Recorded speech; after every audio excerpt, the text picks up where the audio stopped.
What is up, my people? How are you doing today? I am your host, Jay Reeves, and this is Bite the Bullet. And like always, I have an awesome guest behind the wings waiting to come out and share that knowledge with you because she is, if I had to pick a word, any word of the English language that I know, I would say she's humble, she's awesome, she is kind, she is intelligent, she is smart. I mean, I can keep going.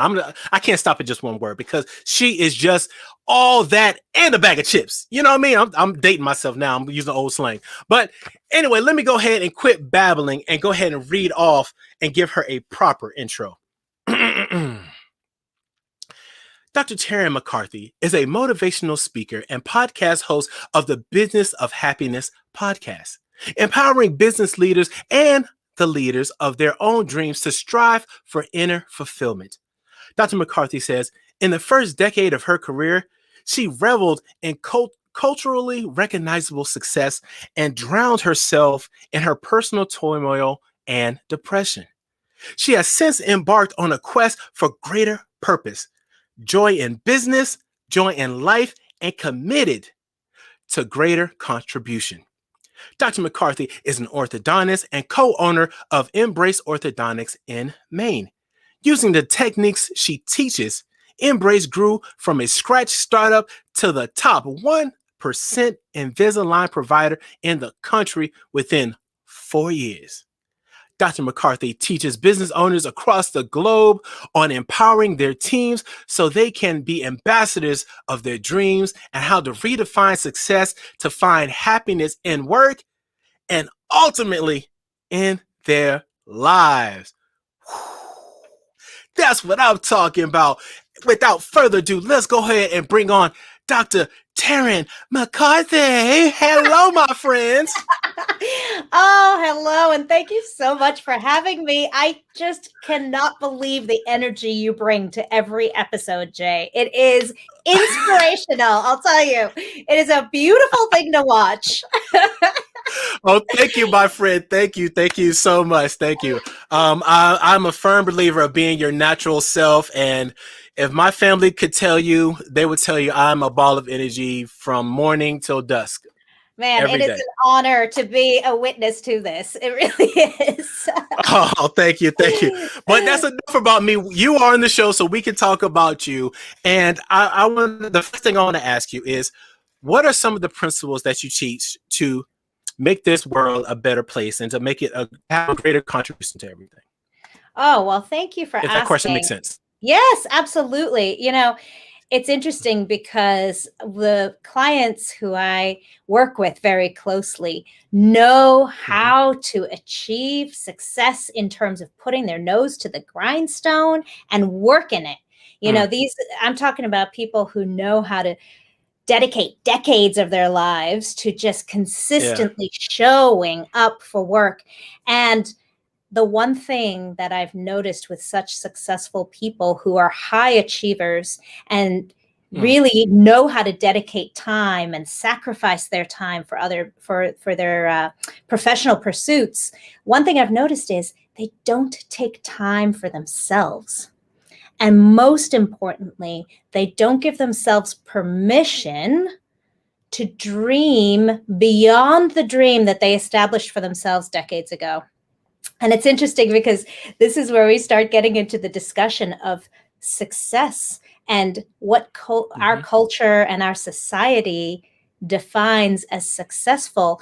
And, you know, it's so interesting because sometimes we realize we've been pursuing someone else's definition of success.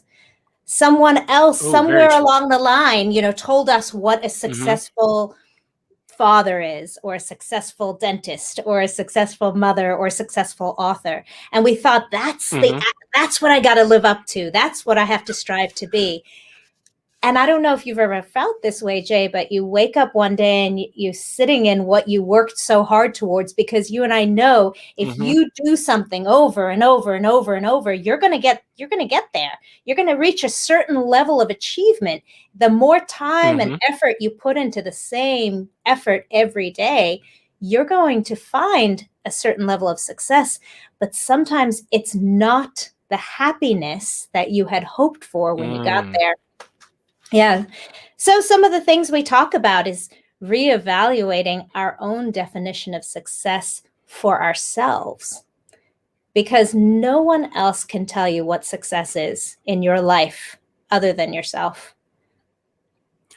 Oh, and that's a hard lesson to learn, because I know for myself, I was trying so hard for many years to fit into everybody else's containers. And I was Mhm. trying so hard to be what everybody else needed me to be. Mm, So, what was the process like for you mm, to not try to be every, once you figured out, like, you know what, this isn't my version of success, mm. I need to do something different?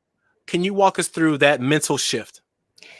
It was a process, Jay. It didn't happen overnight. Mm, I think it started yeah. with the wake up call when I realized that it wasn't what I had hoped it would be.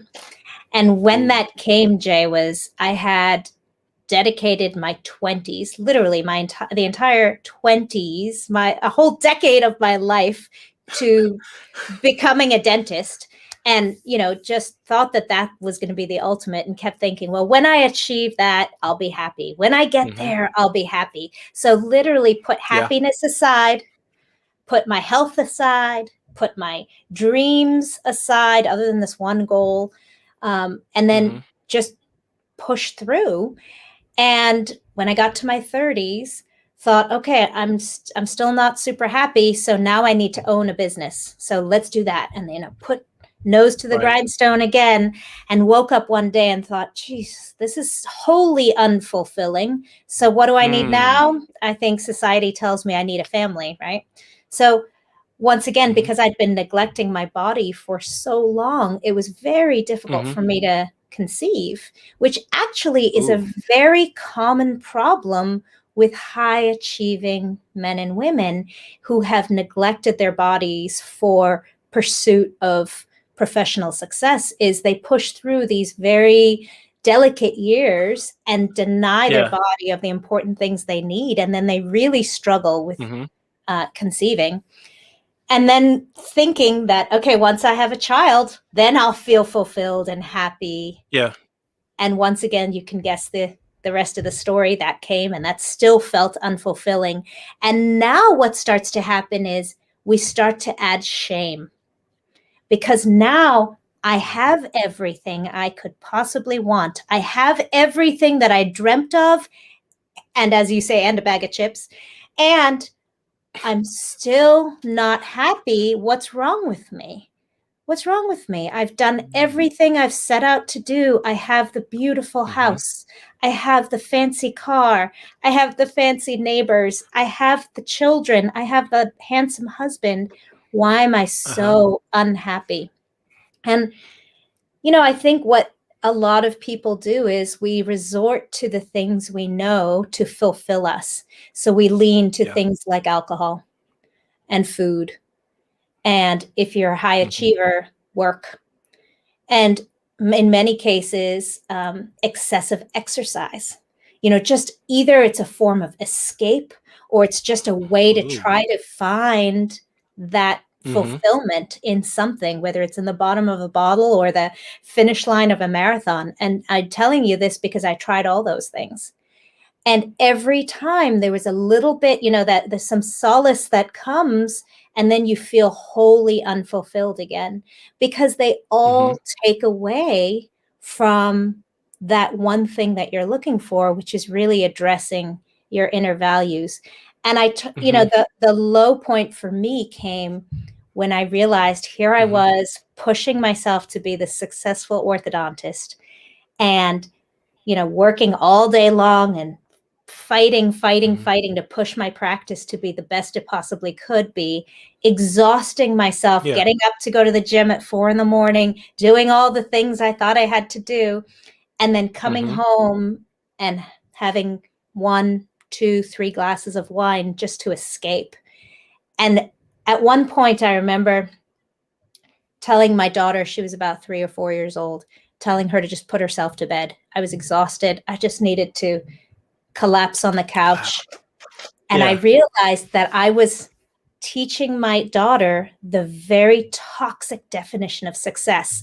I was showing her that in order to be successful, you had to come home, drink glasses of wine to forget the day. You're too tired from performing all day that you don't have enough energy for your family, that you just have to push through the week to get to the weekend. And that's what I realized when I sat down and did the math, Jay. I couldn't believe that if I was pushing through Monday through Friday, I was living only 2 days a week. I was only hoping for 2 days of life a week in my whole life. You know, it was so sad to me. And even on a Sunday, and so many of my colleagues and many of your listeners might relate to this feeling, but on Sunday, halfway through the day, you start sweating, thinking, oh man, I got to go back tomorrow. Here we go. I got to rev up. You start losing and robbing yourself of hours on Sunday. Yeah, exactly. I'm only laughing and so enthusiastic because I relate to this story so much. A lot of the listeners probably already know, and if you and I haven't shared this, if I haven't shared the story with you, when I worked a corporate job, I was doing the same thing. Like I would try to work out like early in the morning before work. I'd go work anywhere from 8 to 10 hours a day, come home, I'd be tired, exhausted, don't want to spend time with my family. Because soon as I got to home, I'd be thinking about stuff at work. When I was at work, I'd be thinking about home. And it was this never ending cycle. I was just a miserable, unhappy person. And as you said, I was working for the weekend. And when the weekend came, I was so stressed out because I knew I had to go back to work on Monday. It's terrifying. And then you realize you're not even living your life. You know, you have the boat, but you can't even spend time on the boat. You're so busy working to pay for the boat. It's like, what's the point? You know, there's no point. You know, and here's the interesting thing, Jay, and this is where I bring a slightly different perspective from the dental industry, is that what's different about dentistry from a lot of other professions is that in order to become a dentist, in order to go through all the schooling and then to purchase a practice or to start a practice from scratch, meaning taking out a loan to establish the practice, you have to take on so much debt to the tune of, before I even saw one patient, I had $900,000 of debt before one patient paid me $1 for one service.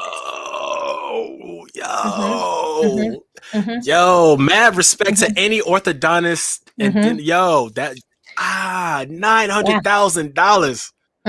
Yo, that's more than my house in New York. Yo, that was crazy. So the problem is, Jay, you can't wake up when you're 36 years old and say, I can't live this way. I'm going to be a yoga instructor. You don't have that choice. There's no option to throw out what you've built so far. There's no option to not go to work that day. There's no option to suddenly throw your hands up and say, I'm going to do something different with my life. This isn't what I had hoped for.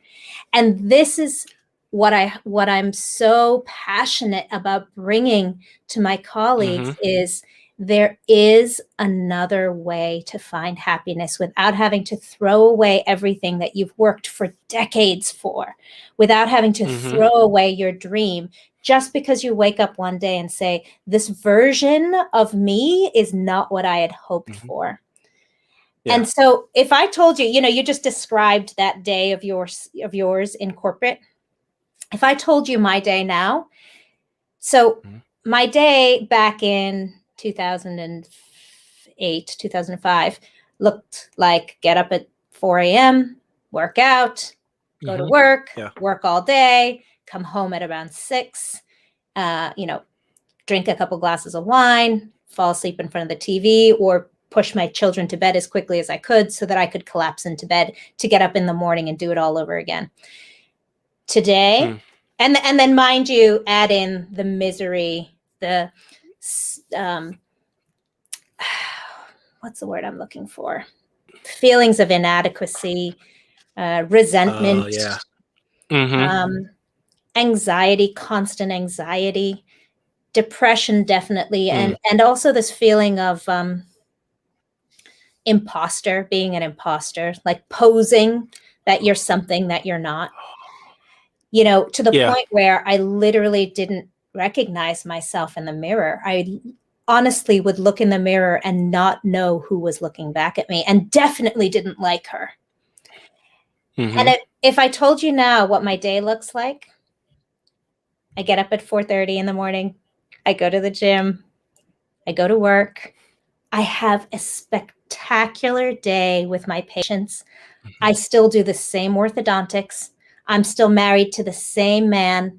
I have the same Mm-hmm. children. And I come home and I Right. feel wholly fulfilled and happy so that I can be fully present for my daughter at night. Mm. And I can be fully present for my patients during the day.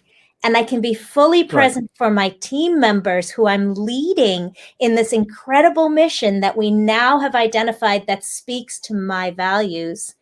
And everything has changed. And the only thing that changed was me.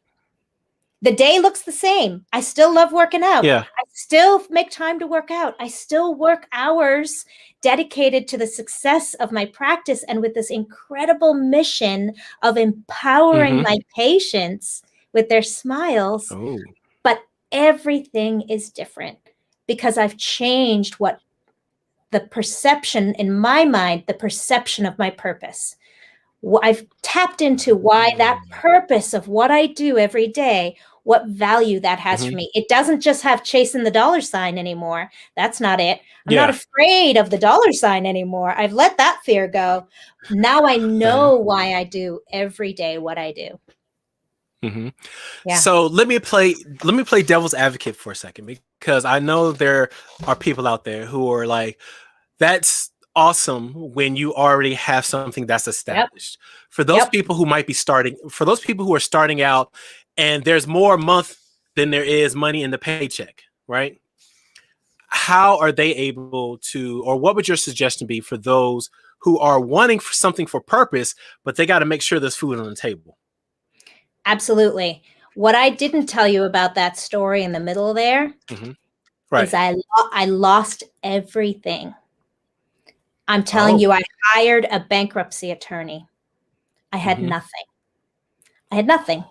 I had not Okay. $1 to my name. In between those two stories I just told you, not $1 to Mm-hmm. my name. I had my education, which is a lot, Yeah. but I Mm-hmm. lost everything. And so Okay. going and putting one foot in front of the other again, when I had 3 children that I needed to Mm-hmm. feed, when I had bills I had to pay, when I had this debt that was coming in and not $1 in the door, I left everything. I thought, I can't do this anymore. I sold my Mm-hmm. practice.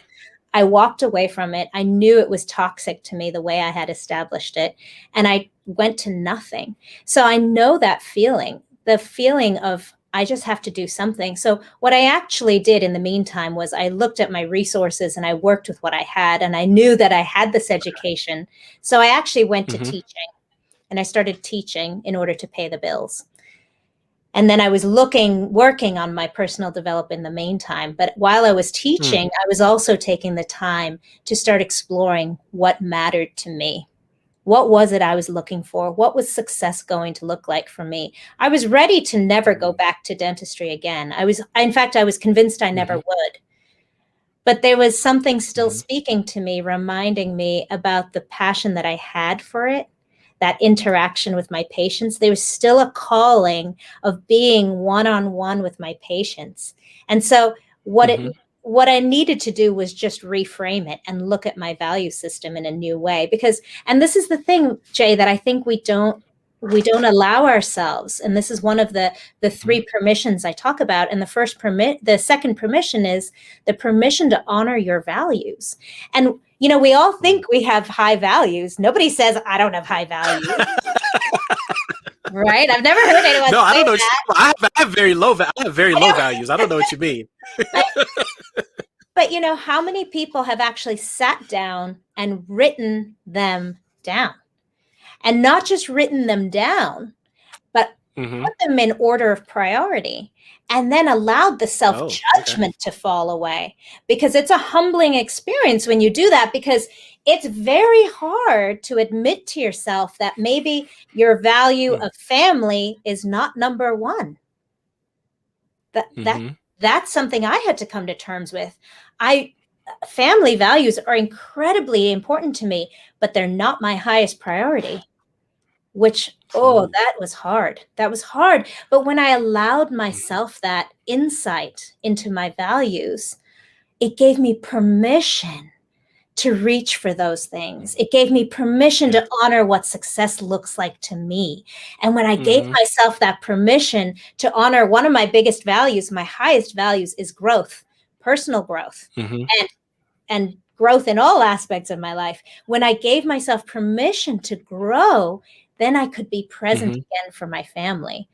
You know, if Yeah. we're constantly denying ourselves something that's burning inside of us, then we don't allow Mm-hmm. ourselves to see the most beautiful part of us as well. You know, it's Mm-hmm. funny because when you suppress something, a negative emotion, you suppress the positive ones too. Absolutely. Absolutely. And I didn't realize this until my wife, we were in a conversation about me always retreating when I had like tough emotions or being all moody around the house because Mm, I had grew up where you weren't supposed to like outburst or say your emotions. You just bottled it up and didn't say everything's fine, everything's okay. But yet you're walking around the house stomping and being all moody. And my wife finally came to me one day and she was like, I know something's wrong with you. Why don't you just tell me? mm, So, long story short, we worked it out, and I figured that like, okay, when I feel this way, something's going on. I need to dive deep. But as you're saying, all of my positive emotions, all of my energy, all my happy-go-lucky Mr. Positivity would get suppressed as well because I had that cloud of unhappiness pushing me away from my family and everything that I'm actually supposed to do. So I agree with you 100%. absolutely. And there's even a second layer there, is that when you don't feel Mm-hmm. that Mr. Positivity, you start Yeah. feeling bad about yourself. Where am I not allowing myself to feel like Mr. Positivity again? You don't even Mm-hmm. you don't even notice what you've done, but you feel worse about yourself. And that's that shame part that slips in Mm. there when you don't Yeah. even recognize yourself anymore. Now you're speaking exactly to what I was saying earlier. Mm-hmm. When you look in the mirror and you say, I'm supposed to be looking at Mr. Positivity, and he's not looking back at me. Mm-hmm. And then you start feeling shameful about Mm-hmm. it. You know, that's not who Right. I am. And the interesting thing is, so many of the people who I interact with are in the healthcare Mm-hmm. professions and Right. came to the healthcare professions because they want to care for others. Mothers come to be mothers, and I believe many fathers too, because they want to take care of someone. There's this like great Mm-hmm. need to care for other people. And when you can't be yourself, you're not as wonderful to the people who you serve. You're not as effective or impactful or present for Mm-hmm. those people who you want so desperately to serve. And that's what I found as well. When I didn't see myself in the mirror, I couldn't be the leader Mm-hmm. I was dying to be. I was disappointing myself every day. And then I'd come home and I couldn't be the mother I was dying to be. I was disappointing myself every day. And everywhere I felt like a failure. And maybe it's just my personal experience, but to me, it seems like a horrible, never ending cycle unless you start being conscious of it because you want to do X, Y, and Z, but you start being depressed because you can't do it. So then when you go home to do other things and be supportive, you can't do those. So you're depressed that much more. And it just keeps going and spiraling Yep. down until Yep. you're conscious of it. Because even for me, it took me years to become the person you see before you Yeah. because I wasn't taking the time to self-explore and recognize Mr. Positivity in the mirror. Yeah. That's it. That's everything. That's everything. And the way I phrase it, and you just said so beautifully and eloquently, is the permission to dream. And that dreaming ability is to envision something different, something more. I think society has told us that you've made your bed, you better sleep in it, that kind of thing. Like you've created this. Right. Yeah. Now you deal with it. Right. And I've put myself in this position. I just got to see it through. Right. I don't have a choice. And we forget to give ourselves the permission to dream in terms of, can there be something better than this? Do I have to just settle for this? And it's so hard when, and I appreciate what you're saying when your listeners say, easy for you to say you have a lot of money or you're in a certain level of success, easy for you to say. Right. But I'm telling you that there's also a lot of fear associated all along the line. The fear is not different for someone who makes $10 an hour and someone who makes $100 an hour and someone who makes $1,000 an hour. Fear is palpable. Fear can bring you to your knees. I don't care who you are. And there's this interesting part of high achievers where they feel like they've put so much into this that they can't let it go now. They can't dream something different. And the same is true in relationships, in marriages, in relationships with friends, where you think, I've invested so much into this, I can't even allow myself to dream something different. Yes. And I laugh because there are so many people who get stuck on that. As you're saying, like they spent so much time building a relationship, or they have these bonds that they've had since grade school or however long, and they feel like they can't let them go, or they won't be true to themselves, or they got to keep their street cred, or you don't remember where you came from. And I'm like, I'm sorry, were you there when I was at school? Were you there helping me along the way? Like, what I'm saying? There's these mentalities. Now, I'm not saying that you shouldn't help people, and I'm not saying you shouldn't be there if you can, but you're not obligated to go back and help or do anything for anybody, at least in my opinion. And let me tell you, you can't help someone if you haven't taken care of yourself. I don't care who you are. You can't help them to the extent that you are capable of if you haven't taken care of yourself first. And that I believe to be true. There is no way that I could serve my patients and my community the way that I do now when I was in that position 10 years ago. There's no way. I couldn't have been the giving person that I am now, not just in my personality and in my therapy for my patients and for my clients, but even financially. There's no way. I had no room. I had nothing more to give. I had nothing else. I was living so close to the line that there wasn't $1 to support somebody in need. So you have to feed yourself and support yourself so that you can support others. Yeah. Yes. Yes. One of my favorite analogies is that you have to self-love and you have to self-care, so that way you can fill your own cup before you even try to start pouring into others. Otherwise, you're going to be pouring from an empty cup, which we all know is virtually impossible. Impossible, and feels terrible. Oh, yes. Yes, definitely. Definitely. Yeah. Oh, man. So, Tarryn, I know I could talk to you all day long, but I think this might be a good place to transition to the world famous, the infamous Bite the Bullet questions. I'm ready. Oh, she's ready. Now, ladies and gentlemen, Tarryn has not seen these questions, which, disclaimer, she watched my show a couple of days ago, so I think she might have heard them, but she don't remember the questions. She don't remember the questions. No. But it's all good because these are still tough questions regardless. Let's go. We're going to get into it. And you said you're ready. You're ready. Let's go. What motivates you to do what you do?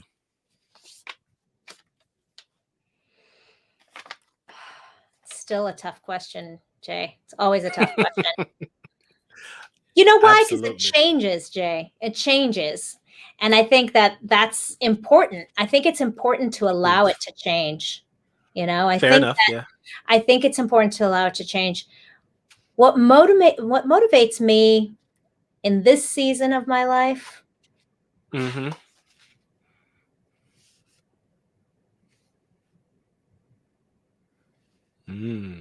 this is going to be an unpopular answer. Fair enough. Your opinion, your answer.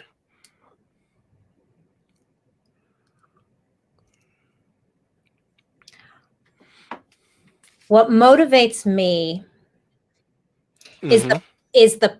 the promise, is the potential and the promise that I see in others. What motivates me is Oh. knowing, conviction, Mm-hmm. knowing Yeah. that we are so much more capable than we give ourselves credit for. And I see it in people every single day. I know that Mm-hmm.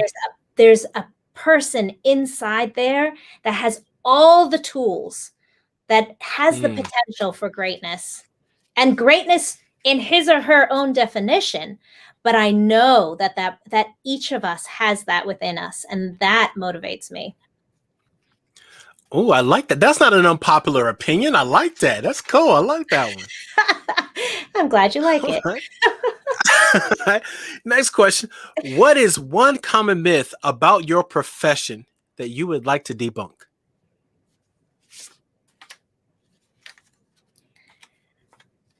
Well, I got a couple professions under my wing here, but I'm assuming you mean about dentistry.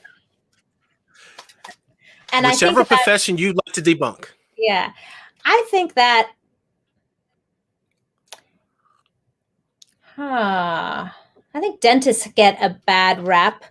And actually, I don't know why. I don't know why. It's so interesting to me. It's like a friend of mine who's a veterinarian, and for some Uh-huh. reason, veterinarians get a bad rap too. And she said, ever since I was little, I loved animals, and I just wanted to care for animals. And I thought, oh my gosh, Mm-hmm. what a wonderful life to be a veterinarian. Every day I look after animals and I bring them back to health. And she said people hate her so much for being a veterinarian and being a business owner and a successful business owner. And I think the same is true for dentists. I think many dentists are Huh. misunderstood. Dentists are Yeah. represented in the film industry as being, I don't know, vindictive and demonic, and like to see people in pain. I don't know. It's the furthest from the truth. I mean, literally, we put smiles on people's faces every day, and I don't know why we have this reputation for wanting to see people in pain. But I think that dentists are also under recognized and undervalued in Right. our society for caring for people when they most need it. And people's mouths are a very vulnerable place. It takes a lot of Mm-hmm. confidence to be able to allow someone to work inside your mouth. And every day I'm honored for that respect that my patients give me. That is hugely respectful to give me that opportunity to care for them. But I think dentists are misunderstood in terms of being, I don't know, money hungry, or they like to see people in pain, all these misrepresentations of dentists. And Uh-huh. really, dentists care passionately about their patients. And we know how uncomfortable patients are. And we know how Mm-hmm. much it takes to expose yourself to that extent, to open your mouth. You're so vulnerable. Mm. It's the one place that can be so vulnerable. And people have such a fear of dental pain, such dental anxiety, Mm-hmm. with validly so, because it's so uncomfortable. And so I think that Mm-hmm. dentists get misrepresented a lot in that way. And every dentist I know has such a huge heart and understanding for the honor that it is to be able to do this work for our patients. I agree with you completely. I admit wholeheartedly that as an adult, I understand dentistry, and I know they're not evil, they're not demonic. But as a kid, I was not a fan of dentists, which I don't think there's many kids who are. No, Um, and to be fair, my first introduction, or at least my first conscious thought about the dentist, was the dentist in Little Shop of Horrors. and That was my first. You're not alone. Many people have that perception. Even, what is that, Charlie and the Chocolate Factory? There's this big thing that little kid gets on his head that the orthodontist puts Yeah. on him. And there are not many Uh-huh. good representations of dentistry in in Hollywood. And that's the truth. And so I think Yeah. it's fear. I think people are fearful. Mm-hmm. And I think that dentists are incredible human beings who really Yeah. are leaders of whole teams of incredible people. There's a whole team behind every Mm-hmm. dentist. It's not a dentist who stands alone, but hygienists and assistants and receptionists and patient care coordinators who all have the same mission of caring for their community. And they really are very special, heartfelt people. Yeah. Definitely, I agree. Luckily, my children have had some awesome dentists Cool. in the years since they've grown. So my kids aren't afraid of dentists, which I do admit. My son, he had his dentist appointment, I don't know, maybe about a month ago. And leading up to the appointment, he told my wife and I don't like going to the dentist. And we're like, No. why? He's like, he's nice, but every time I go, he gives me cavities. Oh, It don't work that way, son. That's not the way it works. To be fair, I don't want anyone adding me and thinking my son doesn't brush his teeth. He has asthma and he has to use his inhaler a lot. And at the time, we didn't know that he needed to brush his teeth after he got his asthma, after he puffed on it a little bit, yeah. and that was causing his teeth to rot. So it was a whole thing. But he said that, and we're like, really, really? So yeah. That's very sweet. Very sweet. I think your son's not alone in that misunderstanding. I think many people feel that way. They'd rather stay away and not have cavities. Exactly. Yeah. Next question. What's one thing you wish you had known before you began your particular career? Which I know you have multiple hats, so any works.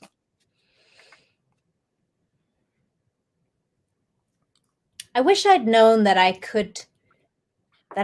was more capable than I gave myself credit for. I wish I had known that I could do or be anything I wanted to be and not judge myself for it.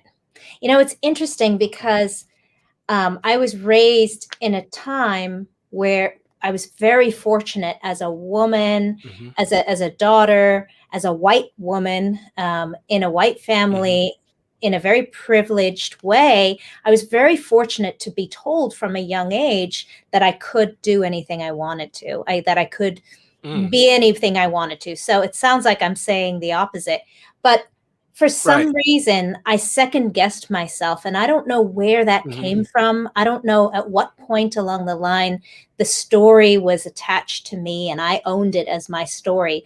But I always had an idea that I could have a certain amount of, and I'm going to call it success. And I don't mean that in a financial way. I mean that in a fulfillment way, in a happiness way. And I always thought that there couldn't be more than that I had to kind of pay a little bit of penance along the way too. Like I could have so much, but just not much more.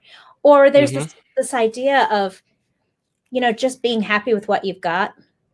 And I believe in gratitude. I have a gratitude practice every day of my life. And I believe in valuing the abundance around you. And I believe in acknowledging what is there instead of focusing on the lack. I think that's enormously powerful. But what I'm talking about is that permission to dream. I wish I had, and part of it I don't, because I wouldn't be where I am today if I hadn't gone through the life journey that I had.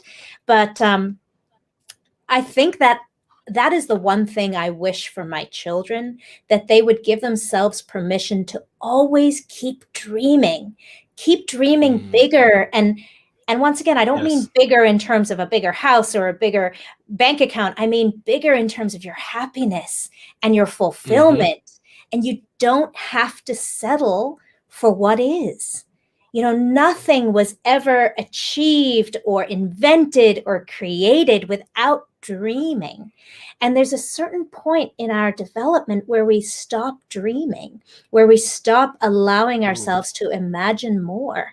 I know many of your listeners are parents, as you and I are, Jay, and we know that when we Mhm. watch a 3-year-old play, the creativity is just unbounded, and Oh, we absolutely.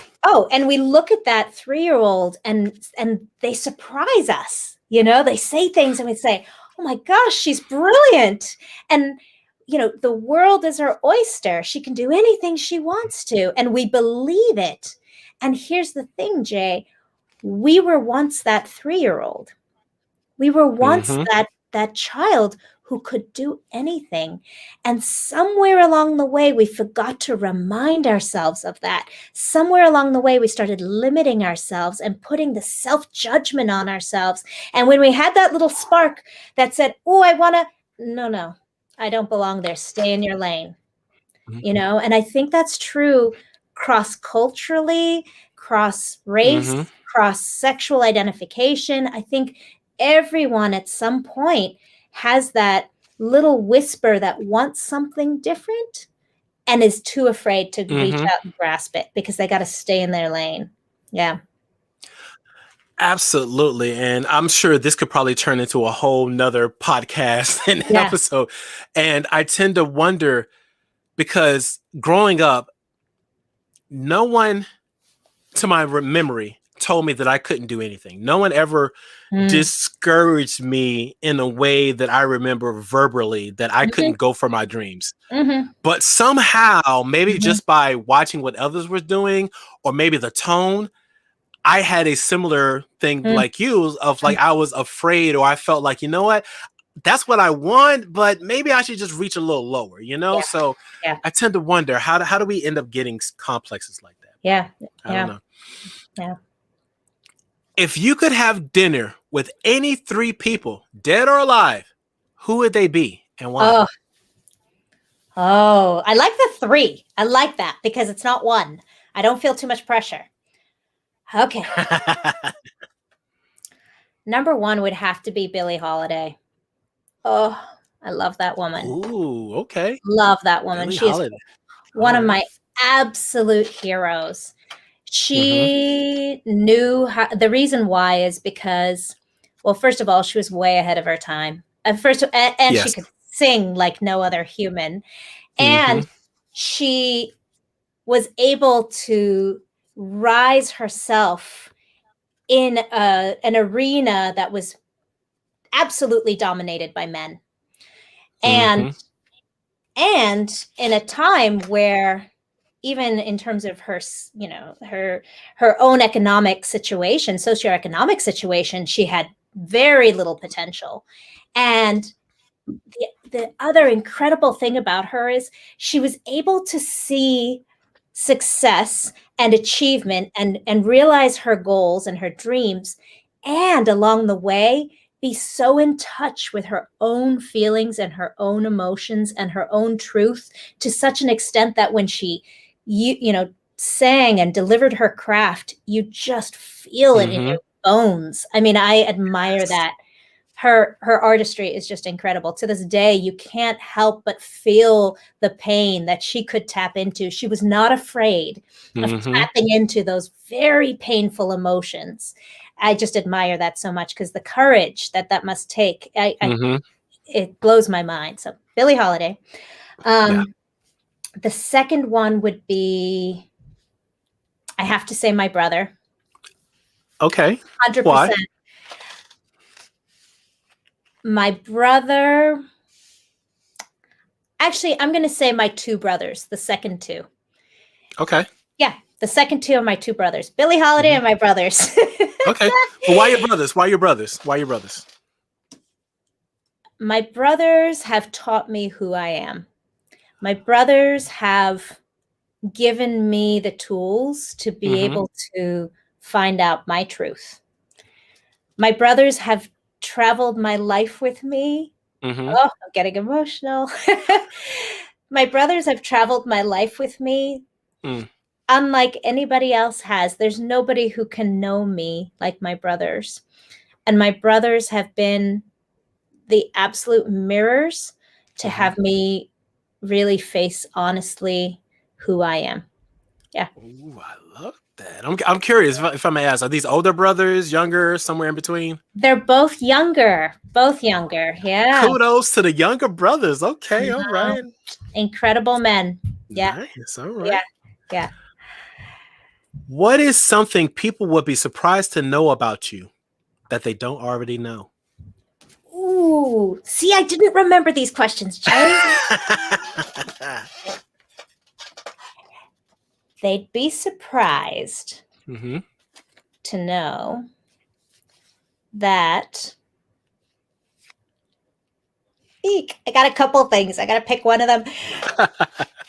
I'm going to say they'd be surprised to know that I'm actually an introvert. I come out as an extrovert. I seem very, very comfortable Okay. in social situations. I'm on stage all day with my patients. I'm Right. always engaging people, but I Hmm.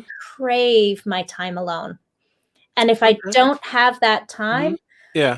I really notice it. I really suffer. I need it Okay. every single day. I need time by myself. Now that you say it, I can see it. Okay. All Yeah. right. Yeah. What's one thing you failed at and or feel was challenging for you, and what did you learn?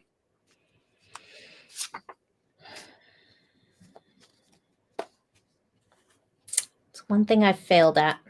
Hmm. I failed at so many things. I think we all have, if we're all being honest. It's hard to pick one. Yeah. It's hard Regardless to of pick one. how people define failure, I think we all have failed at many things Yeah. throughout I life. fail on a daily basis. Yeah. Every day I fail. And every day I learn from it. Every single day. I think that failure is a part of growth. Failure is Agreed. a part of success. Yeah. Failures, dare I say, failure is a part of happiness. Hmm. I really believe Oh. that. I really Oh. believe that. I didn't think about it that way, but honestly, Yeah. it would have to be, because how would you know when you're doing good if you never fail at something? Just like how you know you're having a good day if you don't have a bad day. So I That's get it. that. How Okay. can you see the light if you don't stand in the Yeah. dark? Yeah, I Okay. agree. Yeah. If you could have a billboard with anything on it, what would it be and why? You are so much more capable than you give yourself credit for. Oh, Yes. nice. Okay. And the reason why is because I mean it. I believe in the potential in human beings. I Hmm. really do. And I think that we are our greatest critics, our own greatest critics, and we're our own biggest roadblocks to our own success. You know, I think, was it Billy? No, it was Eleanor Roosevelt who Hmm. said, "No one can make you feel inferior without your consent." Yeah. And I believe that so deeply, is that we are the ones that create our own inferiority, and that everyone has the capability of achieving greatness. I believe that. And I know that there's a bigger conversation here about, you know, where you start out in life and what tools Mhm. you have to start out in life with. But I believe in the potential in every single human being. So I think that would be it. Oh, I like that. Okay. Hmm. What advice would you give someone wanting to pursue a similar path as yours? Ooh. I would say,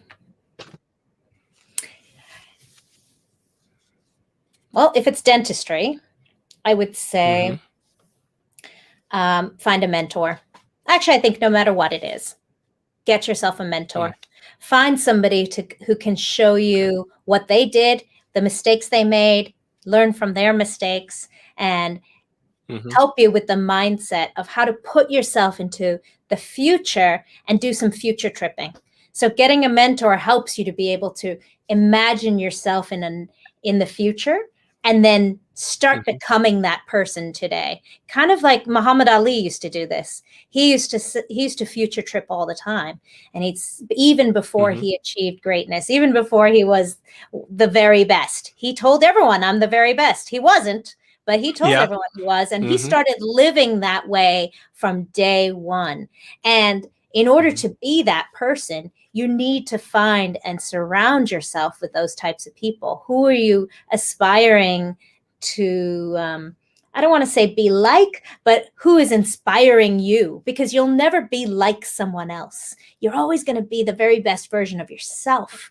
But finding mentors to help bring that out of you is the key. And no matter what, in dentistry, in coaching, in leadership, in business, mentors are invaluable. Yeah. Oh, absolutely. 100% agree. Mm-hmm. What's the most important thing you've learned in your life so far? And forgiveness. why? Forgiveness. Forgiveness. Oh, yeah. Okay. Yeah. Fair enough. All right. Most important thing. And when I say forgiveness, I mean of yourself as well. Actually, I'd say forgiveness of yourself is more important than forgiving, even more important. Forgiving others, huge, but forgiving yourself is the most important thing I've learned. Yeah. Okay. Definitely agree. All right. In your opinion, what is the best tip for making the world a better place?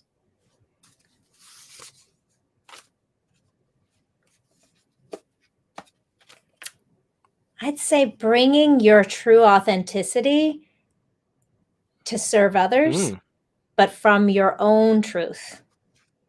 I think that's a really great question, Jay, because I think sometimes we want to give so much and help other people and want to impact the world in a positive way, but we do so from a perspective that we think is expected of us. It's the same thing about this definition of success that's outside of ourselves, that's put on us. It's the same thing about impacting the world. We think we have to do it in a specific way, in a prescribed fashion. And the truth is that you can have the greatest impact on the world when you bring your own truth and your own authenticity. Because, I was talking to a client the other day who I was coaching, and she's a successful dentist and she's doing very well. And she was so stressed out about affecting people in a positive way. She felt like she was being held back and limited in her job, where she really wanted to make a bigger impact on the community than she was. And she was being held back by insurance companies and business issues. And what was really interesting is we were able to see that she had this despite her business position, her position in the business that she was in, she had this enormous gift of impacting her own children in such a big way that they were stepping out and being huge proponents for change in their community just by her empowering them. So through her children, she was making this enormous impact. And she was even forgetting about that. She didn't even notice the impact that she was having through her children by leading them and by giving them the tools they needed. And it was so fascinating to see this shift in her when she was able to see that she was making an impact in a way she'd never even considered. Just by being her authentic self and being this incredible mother that she was being, she was having a much bigger impact in the community than she was able to do in her position in her dental practice. So I think that sometimes it just takes a shift of perception to empower us again, so that we don't feel like victims of the system we're in or the position we're in. But it's so hard to change or grow out of something if you don't feel empowered. But when you can look into your life's situation and find that nugget of empowerment again, now she had the strength to make changes in her business when she could realize the empowerment she had through her children. So I think that bringing your own authenticity is the best way to have a good, positive impact in the community. Okay, I love that. All right. Makes sense to me. I'm sure it makes sense to everyone out there. Okay. If you could turn back time and talk to your 18-year-old self, what would you tell her? I love you. That's it. That's it. Okay. That's all I needed. And I love that. That's all I needed. And that's all I wish for her. Yeah. And I wish that we could all give ourselves that same permission to just love that sweet girl who was trying Mhm. so hard, who was making so many mistakes, who was fumbling and falling, and just hold her Mhm. and say, Yeah. I got you. I love you. It's going to be okay. Okay. Nice. All right. Yeah. So, Taryn, what are you afraid of? Hmm. What am I afraid of? Hmm. Hmm. I guess I'm afraid of not seeing my dreams to their full potential. Mhm. Yeah, I'm afraid of standing in my own way from not seeing my dreams to their full potential. Yeah. Fair enough. I think I have that same fear. Okay. Yeah. Yeah. All right. So, I have a few questions left. They're going to get tougher. Okay. These are good. Jay, I'm impressed. Oh, why, thank you. Thank you. We don't play it bite the bullet. We Man, bring these the are heat. good. All I right. like it. I like it. I feel like you should put these uh, publish them somewhere. These are questions people should be asking themselves all the time. I think this is a Actually, really, yeah, funny enough, I have an idea about these questions, yeah. but I will tell you offline. Okay, great. I do. I think these could Definitely. be All right. enormous tools for self-growth. I love it. I love these questions. So, if in 150 years science fails to save us all, Taryn, and the only thing that's left is a book about your life, what would the title be, and Oh, what would the back say? oh, man, these are all so good, Jay.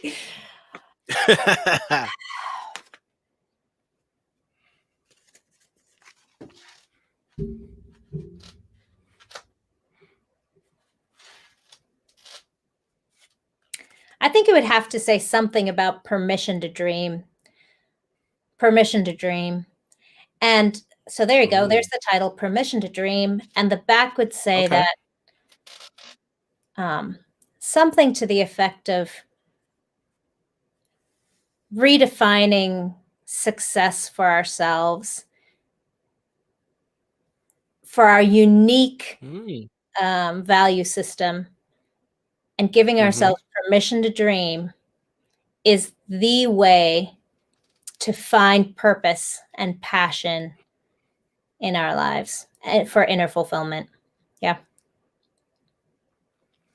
All right. I love it. I think I'd pick that book up in the apocalypse. Okay. All There right. you go. There you go.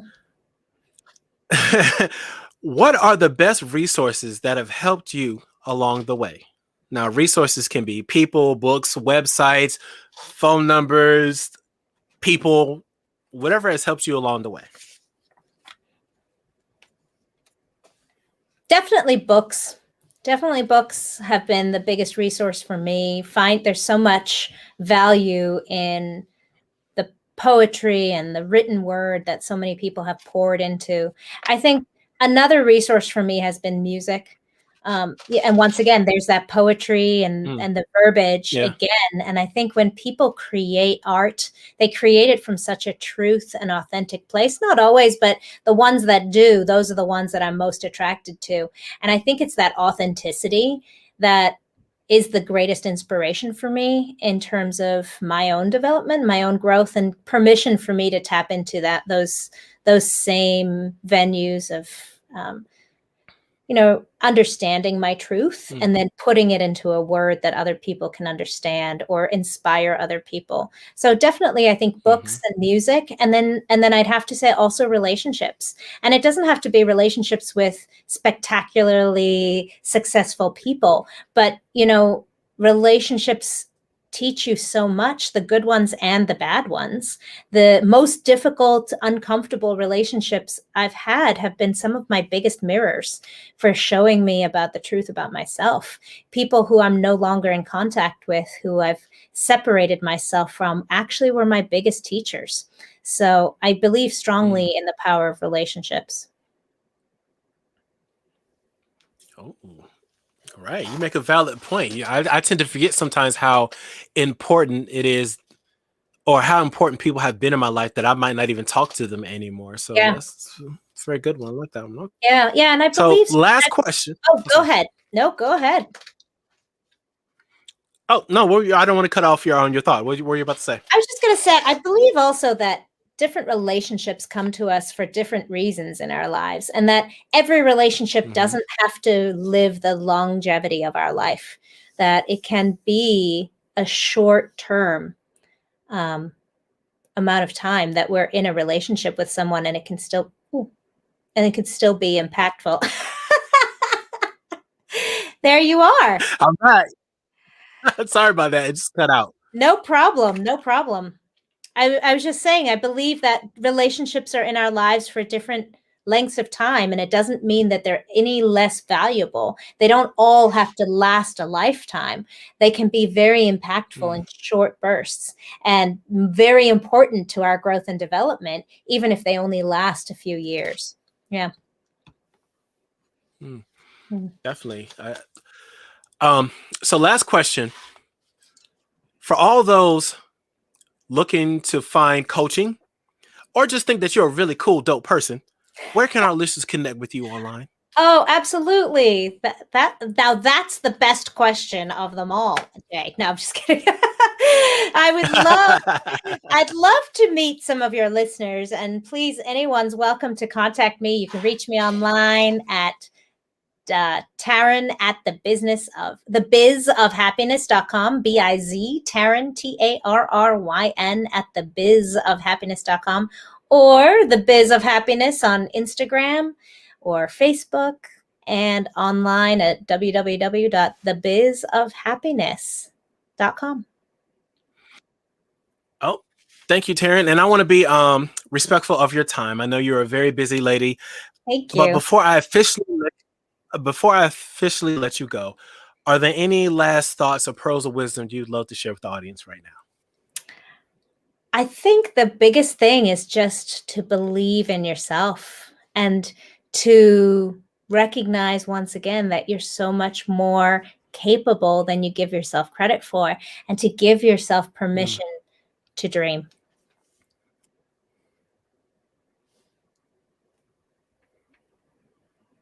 And that's it. Okay. All right. Thank you, Tarryn. I don't think there's anything else I can add to that other than thank you, everyone, for watching. Thank you, Tarryn, so much for being here and sharing your experience, your wisdom, and your knowledge. And everybody, this has been Bite the Bullet. We will catch you all later. Thank you, Jay. Bye-bye.